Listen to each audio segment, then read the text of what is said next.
دین vibes, دین کی آواز۔ اس رات میں انسانوں کے گناہ ویسے ہی معاف کر دیے جاتے ہیں۔ حدیث مبارکہ میں آتا ہے کہ ایک ایسی گھڑی ہوتی ہے اس رات میں کہ اس گھڑی میں جو دعا مانگی جائے قبول ہوتی ہے۔ اب وہ گھڑی کب ہوتی ہے ہمیں کیا پتا۔ حق تو یہ تھا کہ ہم 365 راتوں میں اس کو ڈھونڈتے، مگر اللہ نے کام آسان کر دیا۔ نبی شاہ نے بتایا کہ وہ رمضان مبارک کے اندر ہوتی ہے۔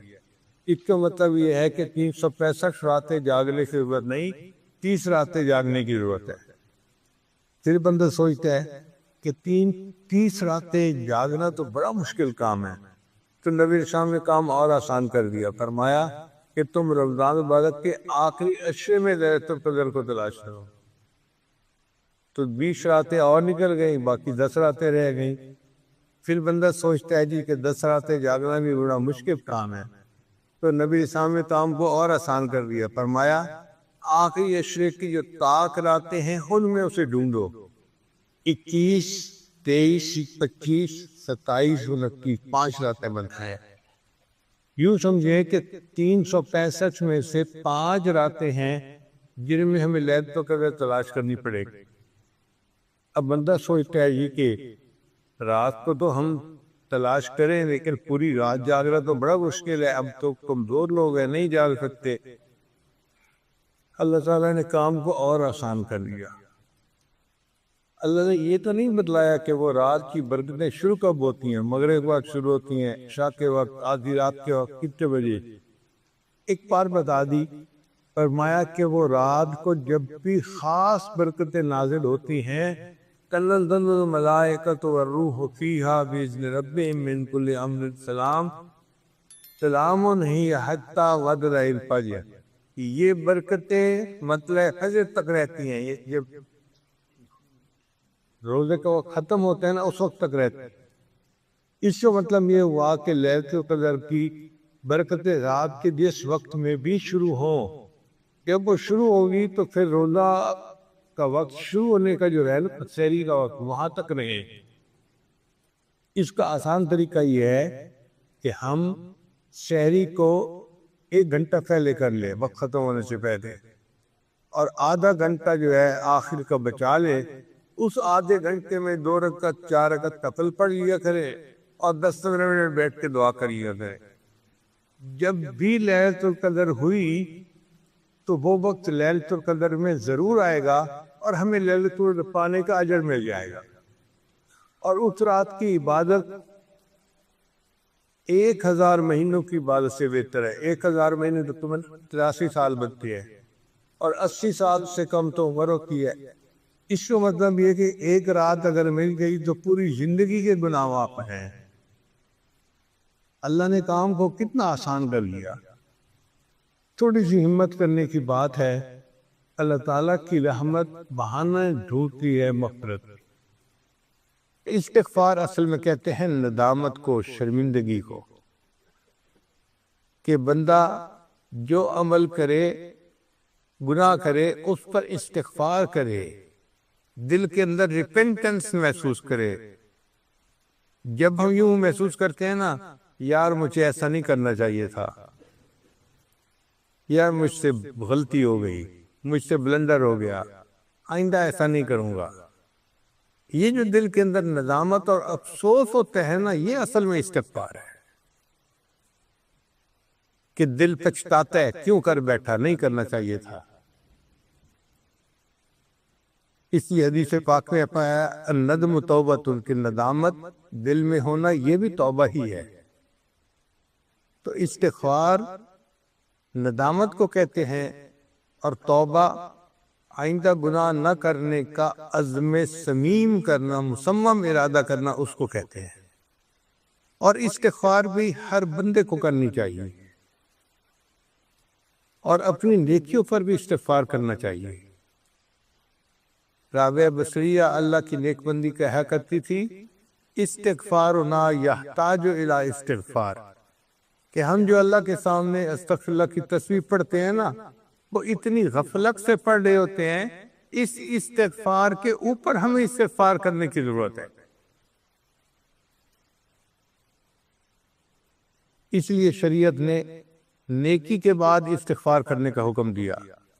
آپ دیکھیے ایک بندہ وضو کرتا ہے، وہ نیک کام کرتا ہے، اعضاء کے گناہ دھل جاتے ہیں، حدیث پاک میں آتا ہے چہرے کے گناہ دھل جاتے ہیں، ہاتھ پاؤں کے گناہ دھل جاتے ہیں، لیکن وضو کرنے کے بعد جو دعا منگوائی گئی اس دعا میں ہے استغفرک و اتوب الیک۔ پھر نماز پڑھنا ایک عبادت ہے، نماز کے بعد بھی استغفار سکھایا گیا۔ حدیث مبارکہ میں نبی اسلام جب نماز کا سلام پھیرتے تھے تو ایک مرتبہ فرماتے تھے اللہ اکبر، اور 3 مرتبہ فرماتے تھے استغفر اللہ استغفر اللہ استغفر اللہ۔ بندہ سوچے بھئی کوئی گناہ تو نہیں نہ کیا، نماز پڑھی ہے، اس نماز پر کیا استغفار؟ علماء نے لکھا کہ اصل مقصد یہ تھا نبی علیہ السلام کا کہ اے اللہ جو میں نے نماز پڑھی ہے میں نے آپ کی عبادت کا حق ادا نہیں کیا، اللہ اکبر، اللہ آپ اس سے بھی زیادہ بلند ہیں، اس سے بھی زیادہ اونچی شان والے ہیں۔ اور 3 مرتبہ جو نبی اسلام نے استغفار فرمایا اس کا مطلب یہ تھا اللہ جو مجھ سے نماز میں غفلت ہوئی، کوتاہی ہوئی، اس کو پلیز معاف کر کے میری نماز کو قبول کر لیجئے، قبول کر لیجئے، قبول کر لیجئے۔ یعنی استغفر اللہ کا مطلب یہ ہوا پلیز پلیز پلیز، اللہ جیسی کیسی نماز پڑھی ہے بس آپ اس کو قبول فرما لیجئے۔ بندہ اپنے اللہ سے یہ فریاد کر رہا ہوتا ہے۔ حتیٰ کہ ایک آدمی تہجد کی نماز پڑھتا ہے، تہجد کی نماز کتنی بڑی عبادت ہے، اس کے بعد بھی استغفار۔ اللہ تعالیٰ فرماتے ہیں کانوا قلیلا من اللیل ما یہجعون وبالاسحار ہم یستغفرون، کہ وہ میرے بندے جو راتوں کو عبادت کرتے تھے سحری کے وقت وہ بھی استغفار کیا کرتے تھے۔ ساری رات عبادت کے بعد بھی استغفار کرنا۔ حج کتنا بڑا عمل ہے کہ ایک آدمی اگر حج مبرور کر لے تو رجع کیوم ولدتہ امہ، حدیث مبارکہ میں ہے وہ اس طرح گناہوں سے پاک ہو کے واپس لوٹتا ہے جیسے اس کے گناہوں سے پاک تھا جب اس کی ماں نے اس کو جنم دیا تھا۔ اتنا عظیم عمل، اور حج کے بعد بھی استغفار سکھایا گیا۔ اللہ تعالیٰ فرماتے ہیں کہ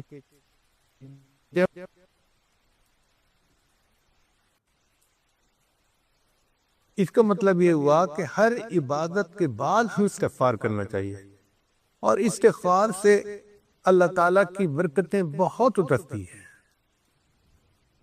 ہماری زندگی کا ہر مسئلہ استغفار سے ٹھیک ہو سکتا ہے۔ حسن رضی اللہ تعالیٰ عنہ تشریف فرما تھے، ایک بندہ آیا، حضرت گناہ بہت زیادہ ہو گئے ہیں، کوئی عمل بتائیں۔ فرمایا استغفار کرو۔ ایک دوسرا بندہ آیا، حضرت بڑے دنوں سے بارش نہیں ہوئی، قحط سالی کا خطرہ ہے، کوئی عمل بتائیں۔ فرمایا استغفار کرو۔ ایک بندہ آیا، حضرت بہت غریب ہوئی، کوئی عمل بتائیں اللہ مجھے مال دے دے۔ فرمایا استغفار کرو۔ ایک بندہ آیا، حضرت بیٹیاں بیٹھی ہیں، بیٹا نہیں ہے، دعا کرو اللہ مجھے بیٹا دے، کوئی عمل بتائیں۔ فرمایا استغفار کرو۔ ایک بندہ آیا، جی میرا باغ ہے، کوئی عمل بتائے کہ پھل اچھے ہوں۔ فرمایا استغفار کرو۔ ایک بندہ آیا، جی میری زمین ہے، دعا کرو چشمہ نکل آئے، پانی نکل آئے۔ فرمایا استغفار کرو۔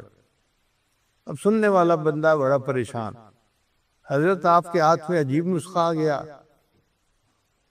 جو پریشانی لے کے آتا ہے آپ کہتے ہیں استغفار کرو استغفار کرو۔ تو حسن رضی اللہ عنہ نے جواب دیا کہ بھائی میں نے اپنی طرف سے کچھ نہیں بتایا، یہ علاج تو اللہ نے قرآن مجید میں بتایا ہے، استغفروا ربکم انہ کان غفارا۔ پہلے بندے نے گناہ کی معافی مانگی تھی تو دیکھو اللہ فرماتے ہیں کہ وہ بخشنے والا ہے۔ پھر یرسل السماء علیکم مدرارا، اللہ بارشیں برساتا ہے، وَيُمْدِدْكُمْ بِأَمْوَالٍ، اور اللہ مال کے ذریعے سے مدد کرے گا تمہاری، وبنین، اور بیٹوں کے ذریعے سے مدد کرے گا، وَيَجْعَلْ لَكُمْ جنات، اور اللہ تعالیٰ تمہارے لیے باغوں کے پھل عطا فرمائے گا، وَيَجْعَلْ لَكُمْ أَنْهَارًا، اور اللہ تعالیٰ تمہارے لیے چشموں کا پانی جاری فرما لے گا۔ تو قرآن مجید سے اس کی ثبوت ملتا ہے کہ استغفار کرنے سے یہ سارے انعام بندے کو مل جاتے ہیں۔ اب آپ غور کریں، ہماری جتنی بھی پریشانی ہے نا وہ انہی میں سے ہوتی ہیں۔ کوئی عورت بیٹا نہ ہونے کی وجہ سے پریشان ہے، کوئی آدمی اپنے رزق کی غربت کی وجہ سے پریشان ہے، تنخواہ کی کمی کی وجہ سے پریشان ہے۔ ان سب کا علاج استغفار کرنے میں ہے۔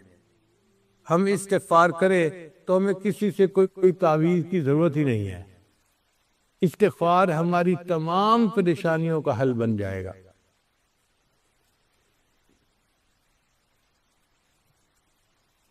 استغفار کا ایک فائدہ یہ بھی ہے کہ بندہ مستجاب الدعوات بن جاتا ہے۔ چنانچہ امام احمد بن حنبل رحمۃ اللہ علیہ کا مشہور واقعہ ہے، ایک مرتبہ انہیں قریبی بستی میں جانا تھا، تو امام صاحب نے سوچا کسی کو خادم کے طور پہ کیا لے کے جانا، میں اکیلا چلا جاتا ہوں اور کام کر کے آ جاتا ہوں۔ آپ نے اپنی چھوٹی سی گٹری اٹھائی اور سفر پہ روانہ ہو گئے۔ عشاء کی نماز کے وقت ایک بستی میں پہنچے۔ امام صاحب کا خیال تھا کہ میں عشاء کی نماز اس مسجد میں پڑھوں گا اور رات مسجد میں گزار لوں گا، صبح بقیہ سفر کر لوں گا۔ مسجد کا خادم آ گیا، بیٹے میاں مسجد سے نکلے، میں نے تالا لگانا ہے۔ کچھ مسجدیں ایسی ہوتی ہیں نا کہ ان کو تالا لگا دیا جاتا ہے تاکہ نشہ کرنے والے اور چور اچکے قسم کے لوگ مسجد کی چیزیں اٹھا کے نہ لے جائیں۔ وہ بھی اسی طرح کی مسجد تھی جہاں تالا لگتا تھا روز۔ اب امام صاحب حیران کہ میں نے تو سوچا تھا میں مسجد میں رات گزار لوں گا، اور خادم کہتے ہیں کہ جاؤ یہاں سے، تو سوچ رہے ہیں بیٹھے ہوئے۔ جب امام صاحب تھوڑا سوچ میں پڑے نا تو خادم غصے میں آ گیا، بیٹے میاں میری بات سمجھ نہیں آ رہی، آپ نکلیں یہاں سے ورنہ میں آپ کا سامان اٹھا کے باہر کھینچ دوں گا اور آپ کو دھکے دے کے نکال دوں گا۔ امام صاحب بڑے پریشان، یا اللہ آپ مجھ سے خفا ہو گئے کہ آپ اپنے گھر میں مجھے رات قیام ہی نہیں کرنے دے رہے، یہ بندہ مجھ سے اتنا ترشروئی سے بات کر رہا ہے۔ خیر امام صاحب مسجد سے باہر نکلے، دیکھا کہ مسجد کے دروازے کے بالکل ساتھ ایک تنور تھا، نان بائی کی دکان تھی، روٹیاں پکانے والے کی، جیسے افغانی روٹیاں پکتی ہیں نا تنور پہ لوگ لے کے جاتے ہیں۔ تو ایک نوجوان لڑکا روٹیاں پکا رہا تھا۔ امام صاحب نے سوچا سردی بھی ہے، اگر میں تنور کے پاس بیٹھ کے وقت گزار لوں تو وقت بھی گزر جائے گا اور صبح میں پھر سفر شروع کر دوں گا۔ تو امام صاحب نے اس نوجوان سے پوچھا بھئی کیا میں یہاں بیٹھ سکتا ہوں؟ اس نے کہا بڑے میاں بیٹھ جائیے۔ امام صاحب بیٹھ گئے، وہ نوجوان اپنا روٹیاں لگاتا رہا۔ امام صاحب نے ایک عجیب بات دیکھی، وہ جب آٹے کا پیڑا بناتا نا تو استغفر اللہ پڑھتا، پھر روٹی اس کی بناتا تو استغفر اللہ پڑھتا، پھر وہ روٹی تنور کے اندر لگاتا تو استغفر اللہ پڑھتا، پھر جب روٹی پکتی اور وہ تنور سے نکالتا تو استغفر اللہ پڑھتا۔ ہر سٹیپ پہ وہ استغفر اللہ پڑھتا ہی جا رہا تھا۔ کوئی 1 گھنٹہ امام صاحب بیٹھے رہے اور دیکھتے رہے، پھر امام صاحب نے مسکرا کے اس کی طرف دیکھا۔ نوجوان نے پوچھا بڑے میاں آپ مجھے مسکرا کے کیوں دیکھ رہے ہیں؟ امام صاحب نے کہا کہ میں اس پر حیران ہوں کہ تو اتنا زیادہ استغفار کرتا ہے، پیڑا بناتے ہوئے استغفار، روٹی بناتے ہوئے استغفار، روٹی لگاتے ہوئے استغفار، روٹی نکالتے ہوئے استغفار، ہر قدم پہ موقع پہ آپ استغفار پڑھ رہے ہیں۔ اس نے کہا جی میں استغفار کثرت سے پڑھتا ہوں اس لیے کہ اس کے بدلے اللہ میری دعائیں قبول فرماتے۔ تو امام صاحب نے اس سے پھر تصدیق کی کہ کیا تیری سب دعائیں قبول ہوتی ہیں؟ تو نوجوان سوچ کر کہنے لگا کہ میں نے زندگی میں جتنی دعائیں مانگی ہیں میری سب دعائیں قبول ہوئی ہیں سوائے ایک دعا کے، اس دعا کی قبولیت کا میں انتظار کر رہا ہوں۔ امام صاحب نے پوچھا کون سی دعا؟ کہنے لگا کہ میں نے لوگوں سے سنا ہے کہ امام احمد بن حنبل بڑے محدث ہیں، بڑے فقیہ ہیں، بڑے بزرگ آدمی ہیں، میں یہاں سے چھٹی کر کے جا نہیں سکتا کہ ان کی زیارت کروں، تو میں نے اللہ سے دعا مانگی تھی، اللہ امام احمد بن حنبل سے میری ملاقات کروا دینا۔ اس دعا کی قبولیت کا میں انتظار کر رہا ہوں، باقی دعائیں میری سب قبول ہو گئیں۔ امام صاحب آگے بڑھے، اس نوجوان کو گلے لگا لیا، نوجوان مبارک ہو، اللہ نے تیری اس دعا کو قبول کر لیا، میرا نام احمد بن حنبل ہے۔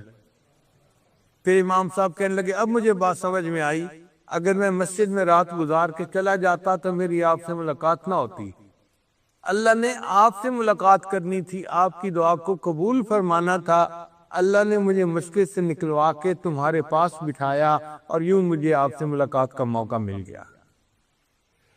تو جو استغفار کثرت کے ساتھ کرتا ہے وہ مستجاب الدعوات بن جاتا ہے، اور ہم بھی کثرت سے کر سکتے ہیں۔ حدیث مبارکہ میں آتا ہے طوبیٰ لمن وجد فی صحیفتہ استغفارا کثیرا، قیامت کے دن جس بندے کو اپنے نامہ اعمال میں زیادہ استغفار لکھا ہوا ملے گا وہ بڑا خوش نصیب، اس کو مبارک ہو۔ اب ہم مدرسے جا رہے ہیں تو ہماری زبان پہ استغفار ہو سکتا ہے، جاتے ہوئے بھی پڑھتے جائیں، آتے ہوئے بھی پڑھتے جائیں، سینکڑوں نہیں ہزاروں کی تعداد میں ہم استغفار پڑھ سکتے ہیں۔ اگر ہم پڑھیں نا استغفر اللہ ربی من کل ذنب و اتوب الیہ، تو یہ پورا استغفار ہے۔ اور علماء نے لکھا ہے کہ جو یہ نہ پڑھ سکے وہ صرف اتنا پڑھے استغفر اللہ استغفر اللہ استغفر اللہ، تو یہ بھی استغفار مکمل ہے۔ عورتیں اپنا کھانا بناتے ہوئے استغفر اللہ ہزاروں دفعہ پڑھ سکتی ہیں، گھر کی صفائی کرتے ہوئے استغفر اللہ پڑھتی رہیں، گھر بھی صاف ہو جائے گا اور دل کی میل بھی صاف ہو جائے گی۔ تو ہمیں استغفار بہت کثرت کے ساتھ کرنا چاہیے، اور اس سے جو گھروں کی پریشانیاں سب ختم ہو جائے گی، استغفار کو کثرت کے ساتھ کرنے کی وجہ سے۔